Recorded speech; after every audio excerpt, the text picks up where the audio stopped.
In the quiet village of Umuoka, Ada defied her wealthy father to marry Kelechi, a charming mechanic from the slums.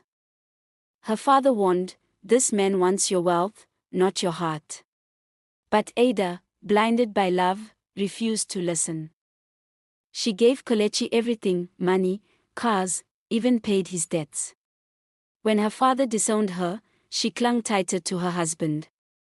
But Kelechi's smile faded the moment the inheritance was gone. He started coming home late, angry, distant. One night, she overheard him whisper, "She's useless now. I need a way out." Her heart cracked, but the storm had only just begun. Kelechi grew colder by the day. He stopped touching her. He stopped pretending. Ada felt invisible. One morning, she found a red string tied beneath her pillow and a strange feather at her doorstep. That evening, Kelechi met a shadowy man behind the village shrine. "I want money, real wealth," Kelechi said. The man nodded, handed him a black calabash, and whispered, "Bring her to me on a moonless night." Kelechi hesitated. "My wife? You want wealth, don't you?" Kelechi said nothing. He returned home and kissed Ada for the first time in months. That night, the moon vanished from the sky. Ada followed Kelechi that night, curious and afraid. She walked barefoot through the forest shadows until she saw him kneeling before the strange man. "She's ready," Kelechi said. The man raised the calabash, chanting in tongues. Ada gasped. Kelechi spun. "Ada." She ran. Fast. Heart pounding. He caught her. "You weren't supposed to see this," he hissed, dragging her back.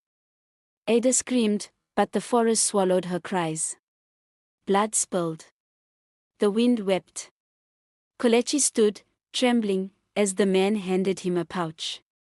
She was pure. "You'll be rich." As the stars reappeared, Kelechi walked away, never looking back. Kelechi returned home, covered in blood, the pouch clenched in his fist. The next morning, his account was credited with 50 million naira. The money kept coming.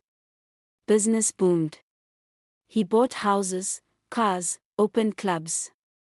People praised his grace.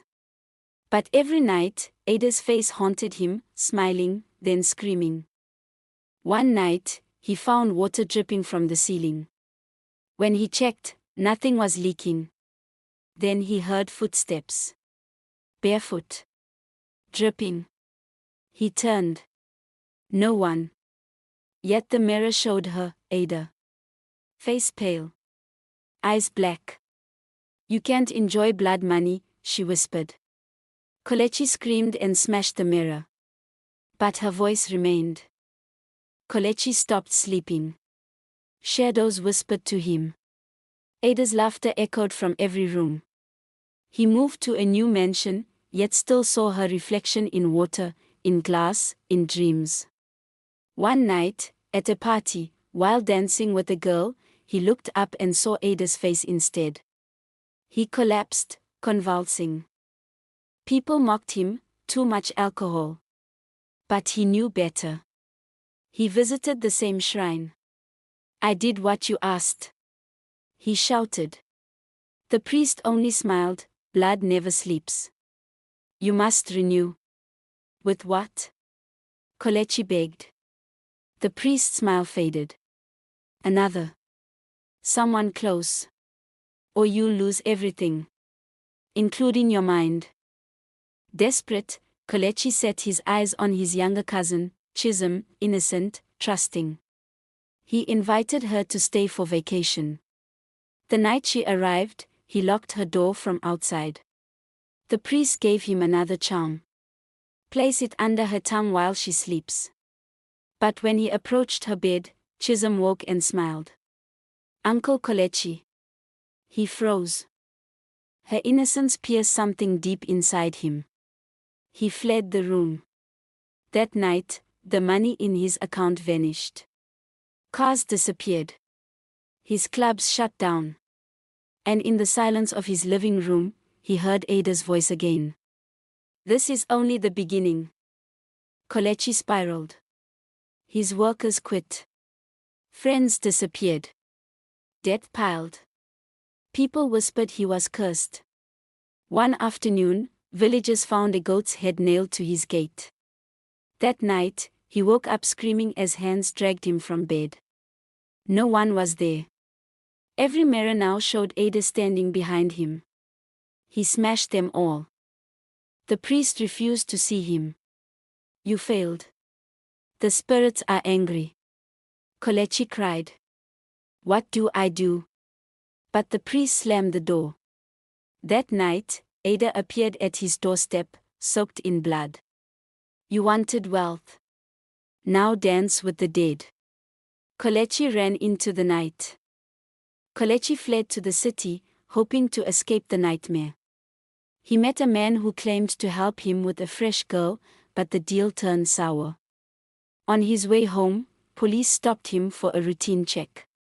They found an unconscious teenage girl in his car boot. Kelechi panicked, tried to flee, but was tackled and beaten. He cried, "It's not what it looks like." But no one believed him.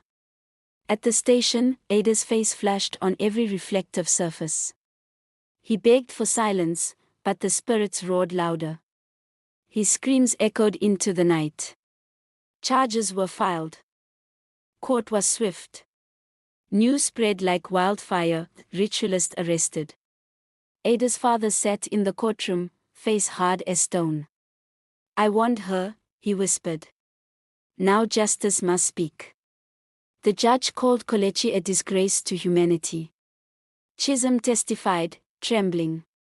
Kelechi's eyes were sunken. His lips cracked. She haunts me, he mumbled. She never left. When the verdict came, life imprisonment, Kelechi collapsed.